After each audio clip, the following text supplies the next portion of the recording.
Hello and welcome to another podcast edition of Taiwan Talk, ICRT's weekly interview segment, bringing you conversations from and about Taiwan. I'm Keith Manconi. What does the rest of the world think of Taiwan? Is it even paying attention? Does it even care? These are questions that we think a lot about over here. Anytime there's so much of a mention of Taiwan by, some top official somewhere else in the world, or even when, say, Taipei food makes it into some international ranking. Looking at you, CNN listicles. That can be national news. And sometimes can go a little overboard with all this, but it comes from a very valid concern, because of the political situation Taiwan faces. It's often missed in the global conversation. And when it does come up, it's not always discussed with as much depth and thoughtfulness as it deserves. Looking at you, CNN listicles. Well, today we will be speaking to a group that's working not only to bring Taiwan into that conversation, but to make the things that are said just a little bit smarter. And it's doing so at the very heart of U.S. political power. That group is the Global Taiwan Institute. They just set up shop in Washington, D.C. earlier this year, making them the only U.S.-based think tank that focuses exclusively on Taiwan research. I recently spoke with the group's executive director, Russell Xiao, about the project and why he believes that better Taiwan research could mean better Taiwan ties with the rest of the world. Russell Xiao, thanks for speaking to us today. Well, thank you, Keith. So let's just start with the most basic question. How did this all get started? What was the idea behind the Global Taiwan Institute? The reason that folks thought that it was necessary, and then how did it all come together? Sure. Happy to do that. The establishment of GTI did not happen overnight. It took over a year of planning, discussion, to really realize the scope, operations for such an institution. I think the vision for the organization in terms of having an institution here in Washington dedicated to focusing on Taiwan policy and how to enhance the U.S.-Taiwan relationship really came into being through a group effort that really tried to hash out what are the missing elements of for Taiwan policy here in Washington. I think that there are several missing elements that brought about this institution. And those are, one, an understanding that there has been, while that there are a lot of good organizations here in DC trying to advocate for Taiwan, nevertheless, there has been no sort of high policy think tanks in DC dedicated exclusively to the focus of Taiwan policy, because for the most part, whether it is for the lack of financial resources or human capital, a lot of the Taiwan programs in the think tanks located here falls under a China program, and understandably so, because China is such a large player, but there is obviously a need if we want to change the dynamics of how Taiwan policy here in Washington is framed under, that there needs to be a dedicated program, if not, what we have established here in an institution to do that. And so I was very pleased to be asked by my colleague and who is now the vice chairman of the institute, Ting Ye, to participate in the early stages of this process, to come up with an idea of what an institution in DC could do. And a little background about myself is that I've worked here in Washington, D.C. for the past, continuously since 2007, where I've also worked at a number of research institutions, two of which are the Jamestown Foundation and the Project 2049 Institute. And so when Ting approached me in getting involved, I was obviously very excited by the prospects of being able to participate in establishing a organization such as the Global Taiwan Institute to realize some of the to realize a lot of the programs that I saw were missing in the coverage of Taiwan here, and also be able to spearhead an institution that I fundamentally believe will make a long-lasting and substantial contribution to not only expanding the space of ideas focused for the U.S.-Taiwan relationship, but also in the international community. So let's kind of pick up on a point that you were making a second ago, that you can accomplish something different having an institute that's only focused on Taiwan or solely focused on Taiwan. And maybe just to set this up, not all of our listeners will necessarily be familiar with the think tank scene in Washington, D.C. I mean, there's so many groups that are focusing on so many different issues. Just to give an example, like Brookings, for example, they have a lot of really good scholars there that are taking on a wide range of topics. But they would have something like an East Asian studies. They would have somebody like Richard Bush, who would have a whole bunch of different topics under his belt. And Richard Bush, I think he's a good example because he's somebody that's lived in Taiwan. He's familiar with Taiwan, but he's spread pretty thin. I mean, he's talking about a lot of different things. He's researching many different things at the same time. Taiwan is just one of them. So what exactly does that change for you guys to be focusing solely on Taiwan? What can you do that other think tanks are not going to be able to do? Well, Keith, that's an excellent point, and I think you bring up a great example with Richard Bush, who is an excellent analyst and very well informed about Taiwan policy. And and just for your listeners' reference, is that we had him at our first inaugural public seminar series talking about the Taiwan policy review. But back to your question about what the GTI can offer, that is for being the only research institution dedicated exclusively to Taiwan research, is that we can provide the consistency, the frequency, as well as the resources to bear on keeping Taiwan on the map, keeping Taiwan visible, keeping Taiwan integrated into the broader policy discussions here in Washington. And we do so with our three major programs that we are initiating. And those are a weekly publication focused on providing timely analysis about Taiwan, China-Taiwan relations, and U.S.-Taiwan relations. And so with this weekly publication, what we aim to achieve is to expand not only the number, the topics that gets discussed in D.C. When we talk about Taiwan, but also the number of authors who look at Taiwan.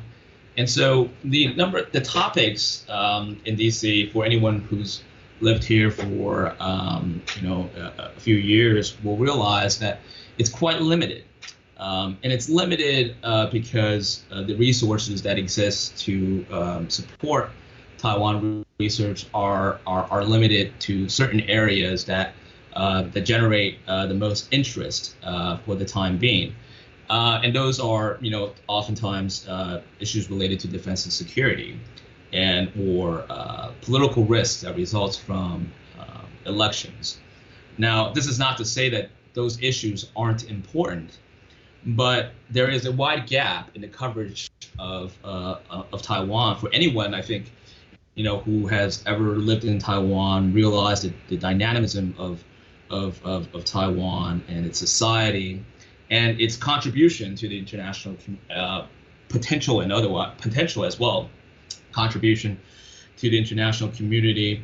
We'll see that there is a great deal of other issues that we could be working on in enhancing U.S.-Taiwan relationship, and those include issues that may relate to women's empowerment or democracy assistance, to global health issues, And also, more, although non-traditional defense and security issues or emerging security issues such as cybersecurity, that Taiwan obviously has a great deal of experience and knowledge, and could make a substantial contribution to ongoing discussions about the role of allies and partners in the Asia-Pacific region in the U.S. pivot. And so these programs that I've mentioned, say the weekly publication is one. The second one is a biweekly seminar series, and I briefly touched on that when I explained how Richard Bush was actually one of our first panelists to speak at the Taiwan Policy Review. And the idea of having these biweekly seminar series is to raise the visibility of Taiwan in the policy discussions here in Washington, D.C.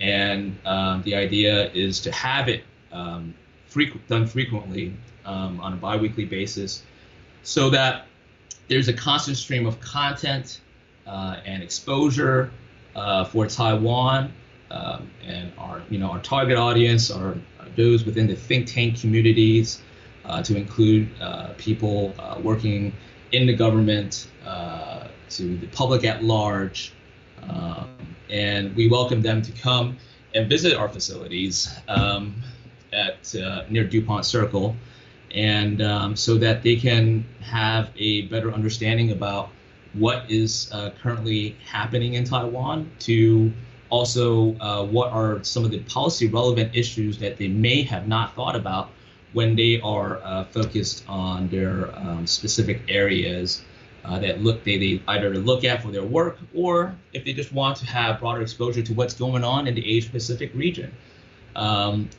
You mentioned earlier how there is so many think tanks in DC, and and I can't agree more. And but that's also adds to the sort of the wealth of knowledge that does exist here, and so there's a lot of content also to draw from when we do our programming. Some of the reactions that I sometimes get when I explain that the programs are to be bi-weekly is that, do you have enough content? Is there enough issues to talk about? And I always, my standard response then and here also as well is that there are no shortage of substance and policy issues that can be discussed with Taiwan, with particularly, say, for instance, how Taiwan the limitations of the Taiwan discussion here is such that it is often discussed as a subset of China policy, and so it gets relegated to a second tier type of place, and and I think we need to change that. With an organization like GTI, where we raise the visibility, where our purpose is to enhance the U.S.-Taiwan relationship and engage Taiwan on its own right, that we will tease out the significance of Taiwan in the broader policy debates that's going on, not only pertaining to China, but to the broader Asia Pacific. If I may say so, it's that we would want to embed Taiwan in the broader Asia policy debates, rather than simply contain it in the traditional China policy debate. Let's kind of pick up on that general mission statement for a little bit. And I guess the way I want to frame this question is, would you say that the Institute is more of a primarily a research institution, or more primarily an advocacy institution? Because obviously there's a number of very specific things that I think many Taiwan watchers would say would enhance U.S.-Taiwan ties. Arms deals are, of course, one issue that comes up quite consistently. More access and more ability to join international organizations, obviously, is another issue. Trade deals would be another issue. So would those be the kinds of issues that you would be advocating for and trying to make the case to policymakers in the U.S., lawmakers in the U.S., that these are things that they should support? Or is it really just more about basic research and laying out the facts? Well, it's really about, I think our focus right now is providing those building blocks, and it's really about the research itself. And these research itself is so critical because, like, as I was mentioning, there are these sort of gap in coverage about Taiwan here in Washington that needs to be filled in order for there to be a better informed discussion about Taiwan. Obviously, as an organization that is exclusively with its mission to enhance the U.S.-Taiwan relationship, we are for ideas that serve that purpose. And while we do not take specific policy positions on what what specifically the Congress or the U.S. government ought to do, what we want to provide is a forum for such discussions to take place. And so, with our weekly publication, where we will invite guest authors to contribute short articles of about 1,000 words on select topics that are that we deem to be interesting and policy relevant for the U.S.-Taiwan relationship, to also organizing public seminars where we will invite speakers to discuss the issues related to Taiwan policy. So, for instance, again, I'm drawing on our first event that we had just last Wednesday and that was our first public seminar on the Taiwan Policy Review. The pretext of the conference was on the end of GTI to raise the question, and so what we want, and so we invited people like Richard Bush, who was then at the House Foreign Affairs Committee, and David Keegan, who was at that point, I believe, at the State Department's Taiwan Coordination Desk, and Walter Lohman, who is currently the director of the Heritage Foundation, to discuss the past, present, and future, so that so that we have a point on which such important discussion, whether you agree or not with the recommendations of the individuals, the discussions need to be had. And so so to your question about whether we are more of a policy research institution than an advocacy organization, I would agree that I would say that we are more of a policy research institution, because there are also other advocacy organizations in DC or in the area, and we aren't here to compete necessarily with other committed organizations to U.S. Taiwan. There are reports about a number of other research institutions that are springing up, or older organizations that have been in place that are more grassroots oriented and focused on really trying to generate grassroots support by engaging with members of Congress. And we don't see that as our sort of bread and butter, because, as I was mentioning earlier, this is really the idea for how we fit into the context of the policy environment, the broader sort of policy think tank environment, is that we are trying to fulfill that important role of being a policy incubator for expanding the space of ideas that can help to enhance U.S.-Taiwan relations. Another aspect about your organization that I find pretty interesting, you have a lot of young people that are working with you and for you. Your board of directors in particular is generally fairly young professionals, especially Taiwanese heritage young professionals living in the U.S. Your support comes from some very recognizable, some very venerable names in Taiwan politics. So it's not like a whole bunch of upstarts just decided to do this thing. You have some very substantial connections to Taiwan politics and all that. But the people that seem to be the day-to-day running the show in the thick of it tend to be a little bit younger. And it seems perhaps a focus of your group is making those connections and making those, giving that professional support to young Taiwanese Americans in the U.S. Am I sort of right about that? Yeah, Keith, you are. And thank you for pointing that out, because that is a point which we do like to emphasize in all our in our publicity, and that is, and what we're really proud of, and that is that the current board is comprised of at least a third of them are under the age of 44, and that was purposely done by design, because the idea, really one of the underlying ideas about the role that this institution is really handing down the role and responsibility of enhancing U.S.-Taiwan relationship to the future generations. And the idea would be to engage young professionals in the United States with Taiwanese descent that to get them engaged in thinking about policy, thinking about how the U.S.-Taiwan relationship can be broadened, enhanced, both at sort of the research level, but also to an extent at the at the people level.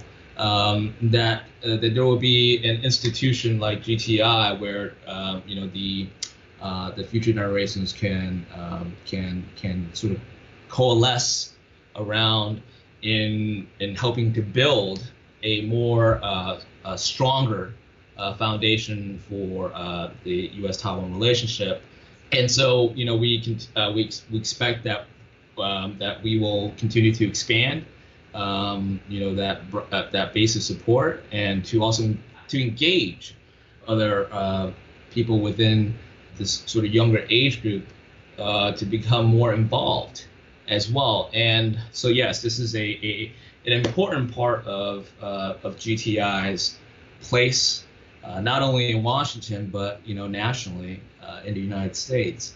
And I think this means that we are thinking long term. What is the role that you think that these young Taiwanese professionals have in the U.S.? I mean, it does seem like there is increasing consciousness over the years of folks that do have Taiwanese heritage, of the distinctness of that heritage, and people, my sense anyway, sitting all the way here in Taipei, I'm not 100% engaged in this, but just my general sense is that there is some increasing consciousness of a specifically Taiwanese identity in the U.S. for folks who do have that heritage.